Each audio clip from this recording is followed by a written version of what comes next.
لنا بوجوب تغطية الوجه، فأنا في الوقت ذاته أقر ولا أنكر ذلك من باب الأمانة العلمية بأن هناك من أهل العلم المعتبرين من قال بجواز كشف الوجه من المعاصرين، مثلا كشيخنا الألباني رحمه الله تعالى، وشيخنا شيخ الأزهر، وفضيلة المفتي، وغيرهم من مشايخنا. Jika kalian bertanya kepadaku tentang kewajiban menutup wajah, saya telah membaca pada bab Amanatil Ilmiyah. Di sana terdapat pendapat ulama-ulama yang terpandang. Siapa yang berpendapat boleh membuka wajah? Siapa yang mengatakan boleh membuka wajah? Dari para ulama kontemporer seperti Syekh Albani, Syekh kita Syekh Al-Azhar, Fadil Al-Mufti, dan syekh-syekh atau ulama-ulama kita yang lain. هل معنى أنني أخالف هؤلاء الأفاضل أو هؤلاء السادة أن أتطاول؟ لا والله، وإنما أبين الحق بدليله الذي أدين به لربي تبارك وتعالى. بل وأقول لقد اختلف الأئمة الأربعة، بل اختلف أصحاب المذاهب الأربعة في حكم تغطية الوجه.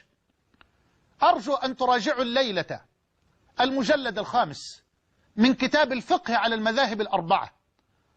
Dengan ini, apakah saya bermaksud menyalahi pendapat mereka? Demi Allah tidak.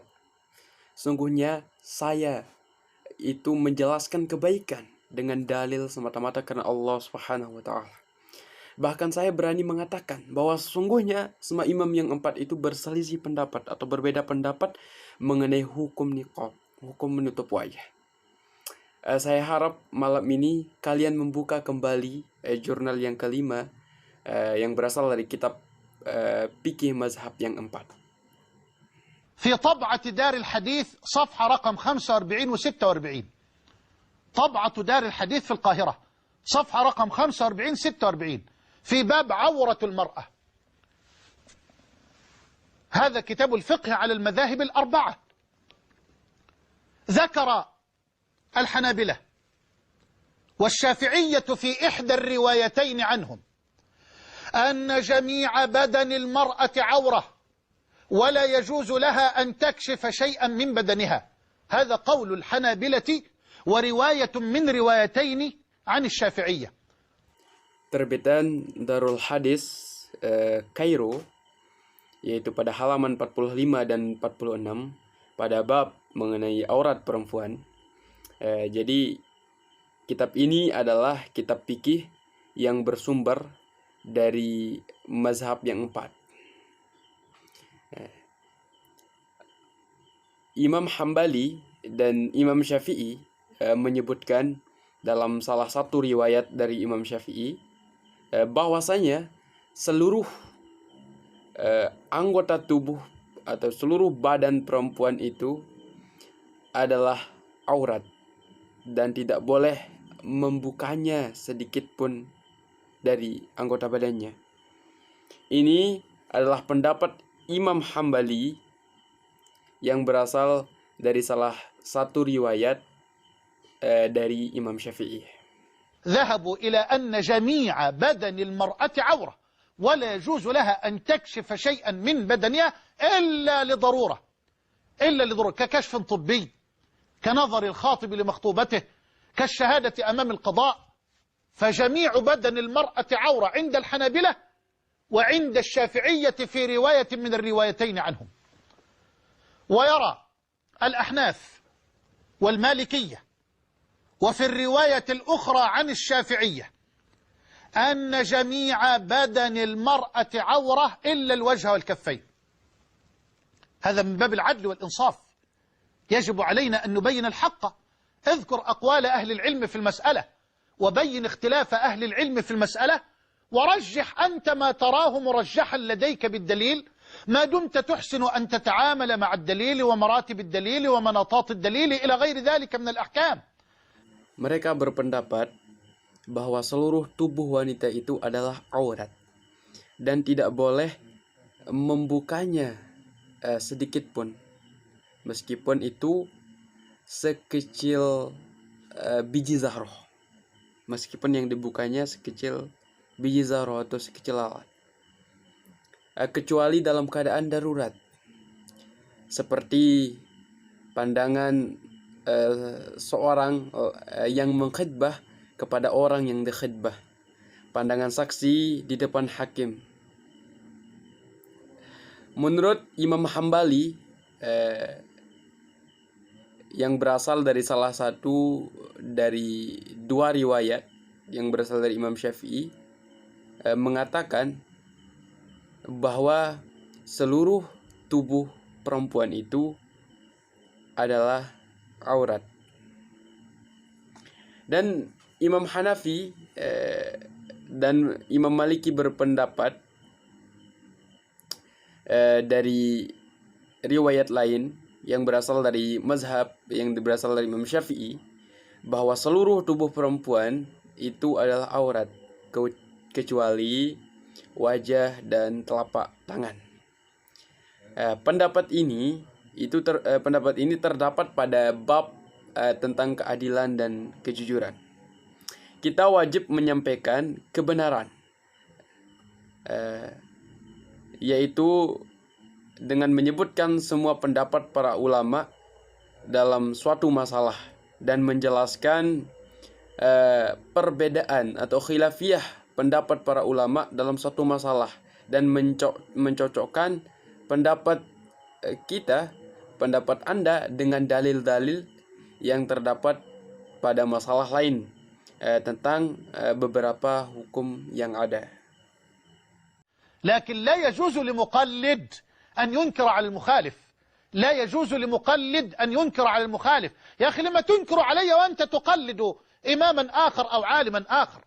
إن كنت تحسن أن تتعامل مع الأدلة ومراتب الأدلة ومناطات الأدلة، فبين الحق الذي تدين به أنت لله في أي مسألة من المسائل دون أن تنكر على المخالف. هذا من أدب الخلاف ومن فقه الخلاف.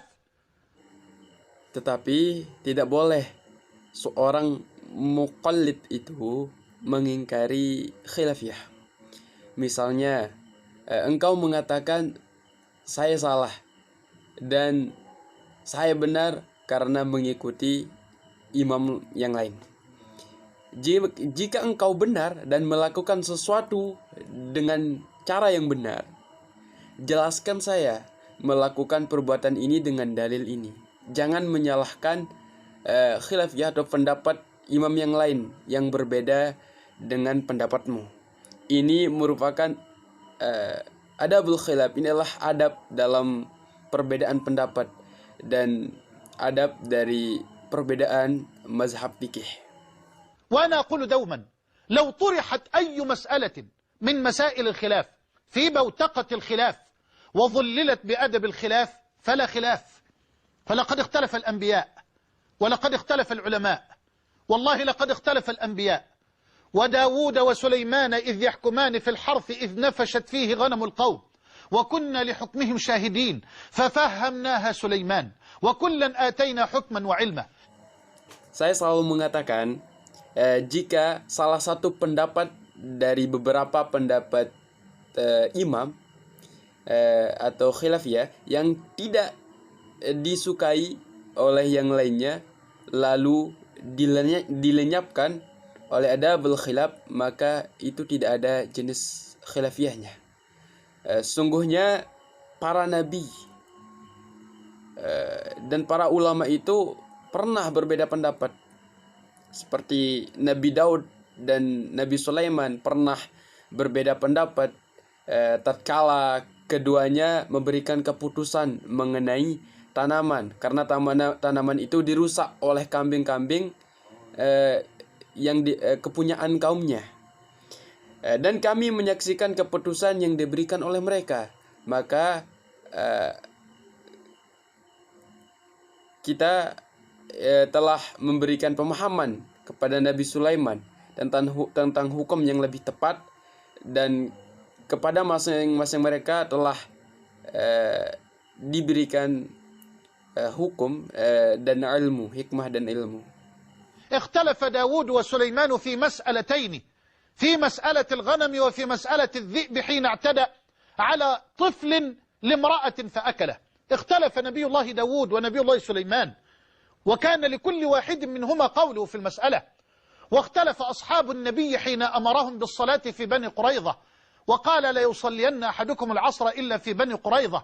فاختلف الصحابة إلى فريقين، فريق صلى في بني قريظة بعدما فات وقت الصلاة، وفريق صلى حين حان وقت الصلاة في الطريق، ولم ينكر النبي على فريق من الفريقين. Nabi Daud dan Nabi Sulaiman mereka berselisih atau berbeda pendapat pada dua masalah, yaitu mengenai masalah kambing dengan serigala. Serigala yang tatkala serigala menyerang seorang anak, ketika ia menyerang seorang anak lalu ia memakannya. Nabi Daud dan Nabi Sulaiman mereka berselisih pendapat dalam suatu masalah. Sahabat Nabi juga berselisih pendapat tentang sholat di Bani Quraidah. Ia berkata, janganlah kamu sekalian sholat asar kecuali di Bani Quraidah. Para sahabat berselisih dan terpecah menjadi dua golongan. Satu golongan yang sholat di Bani Quraidah setelah luput dari waktu sholat, dan satu golongan lagi sholat di jalan saat waktu sholat masih ada. Dan Nabi tidak menyalahkan salah satu dari dua golongan tadi. بل جمع الفريقين معا في صف واحد وقاتل بهما بني قريظة. فلا حرج، أرجو أن تتربى أمتي الحبيبة على هذا الفهم وعلى هذا الفقه. لا حرج أن يختلف العلماء، لكن أرجو أن يظل الخلاف في بوتقة الخلاف مظللا بأدب الخلاف. Tapi Nabi mengumpulkan dua golongan tadi dalam satu barisan, dalam satu saf, yaitu dalam peperangan di Bani Quraidah tanpa pertentangan. Saya harap umat Nabi Muhammad SAW yang tercinta saat ini bisa dididik dengan pemahaman dan pikiran seperti ini, yang tidak ada masalah terkait dengan khilafiyah ulama. Tetapi saya harap umat selalu menerapkan adabul khilaf di tengah-tengah khilafiyah atau perbedaan pendapat yang ada. بلا تطاول ولا إساءة ولا تجريح، اطرح ما عندك بالدليل بلا تشنج ولا انفعال ولا تطاول ولا إساءة أدب. وإن خالفتني وإن خالفتك فلا تسفه قولي، ولا ينبغي لي أن أسفه قولك، ما دام الخلاف بيننا في مسألة من مسائل الأحكام، فالخلاف حينئذ خلاف معتبر. Tanpa kesombongan dan merendahkan orang lain. Sampaikan pendapatmu dengan dalil, tanpa menghancurkan, tanpa merusak, tanpa kesombongan, dan tanpa bersikap atau tanpa beradab yang tercela.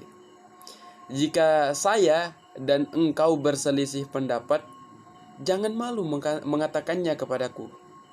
Dan saya tidak pantas mengabaikan perkataanmu, pendapatmu. Saat kita berselisih pendapat pada suatu hukum, perselisihan di sana adalah khilafiyah atau perselisihan atau pendapat yang baik. يقول شيخ الإسلام ابن تيمية: الاختلاف في مسائل الأحكام أكثر من أن ينضبط، ولو كان كلما اختلف مسلمان في شيء من مسائل الأحكام تهاجرا لم يبق بين المسلمين عصمة ولا أخوة. أقول: يرى الأحناف والمالكية والشافعية في الرواية الأخرى عنهم أن جميع بدن المرأة عورة إلا الوجه والكفين. اسمع والله تخلي بالك، والله بأمانة. Syekhul Islam Ibnu Taimiyah beliau berkata, perselisihan atau perbedaan mengenai hukum Islam lebih banyak dari yang dipikirkan. lebih banyak dari yang dipikirkan.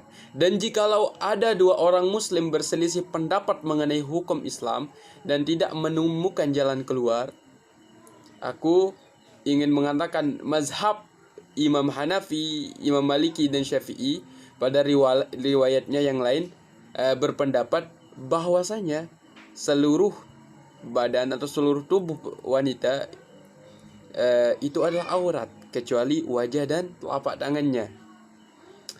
Dengarkanlah, demi Allah, ini adalah amanah. قالوا هؤلاء الأئمة الذين يقولون بجواز كشف الوجه واليدين للمرأة قالوا يجوز للمرأة أن تكشف وجهها وكفيها. اسمع بنفس الكلمات الثلاث اللي هقولها بالضبط وبالحرف. قالوا بشرط أمن الفتنة. والله ده كلام الأئمة الذين قالوا بجواز كشف الوجه، قالوا بشرط أمن الفتنة. أحدد لك أكتر، الكلام ده هو 3 أول كلمات في السطر السادس في صفحة رقم 46 في كتاب الفقه على المذاهب الأربعة المجلد الخامس، طبعة دار الحديث القاهرة. عاوز حاجة أكتر من كده؟ ال3 كلمات دول تراجعهم، أول 3 كلمات في السطر السادس على اليمين بشرط أمن الفتنة. Imam-imam yang membolehkan membuka wajah di sekeliling perempuan tersebut mengatakan bahwa perempuan boleh memperlihatkan wajah dan telapak tangannya. Perhatikanlah kalimat ini dengan seksama. Mereka berkata dengan syarat aman dari fitnah. والله ده كلام الأئمة الذين قالوا بجواز كشف الوجه، قالوا بشرط أمن الفتنة. أحدد لك أكتر، الكلام ده هو 3 أول كلمات في السطر السادس في صفحة رقم 46 في كتاب الفقه على المذاهب الأربعة المجلد الخامس، طبعة دار الحديث القاهرة. عاوز حاجة أكتر من كده؟ ال3 كلمات دول تراجعهم، أول 3 كلمات في السطر السادس على اليمين بشرط أمن الفتنة. Demi Allah, para imam menyebutkan bahwa boleh hukumnya membuka wajah dengan syarat harus aman atau harus terhindar dari fitnah. Demikian yang ada pada awal kalimat baris ke-6, yaitu yang terdapat pada halaman 46 pada kitab Fikih 4 Mazhab yang terbitan Darul Hadis Kairo, yang tertulis di bagian kanan baris ke-6, yaitu kalimat bisyarati amni al-fitnah, dengan syarat aman dari fitnah. أنا أسألكم، هل تؤمن الفتنة في زماننا؟ هل تؤمن الفتنة؟ والله لا أعلم زمانا انتشرت فيه الفتن، فتن الشهوات وفتن الشبهات، كزمن الإنترنت والفضائيات. يا أخي اتق الله، وأنت يا أختاه اتق الله. هذا حكم ربنا وهذا حكم نبينا صلى الله عليه وآله وسلم. هذا ما أدين به لله جل وعلا في هذه القضية. أقول ذلك بكل تواضع وبكل أدب، وأود أن أوجه نظر أحبابنا من المشايخ، وأن ألفت نظر إخواننا من الدعاة، وأن أبين لإخواننا وأولادنا من طلاب العلم أنه لا حرج على الإطلاق أن يختلف السادة وأن يختلف العلماء، وليبقى الود بينهم قائما، وليبقى الأدب بينهم قائما، وليحتفظ كل واحد لنفسه بمكانته وقدره، وألا يتخطى مكانته وألا يتعدى قدره، فكل له قدر. Saya bertanya kepada engkau semua, apakah pada masa sekarang kita aman dari fitnah? Demi Allah, aku tidak mengetahui zaman di mana syahwat dan syubhat merajalela seperti halnya zaman internet. Wahai saudara dan saudariku, bertakwalah kepada Allah. Ini adalah hukum Allah dan Nabi kita.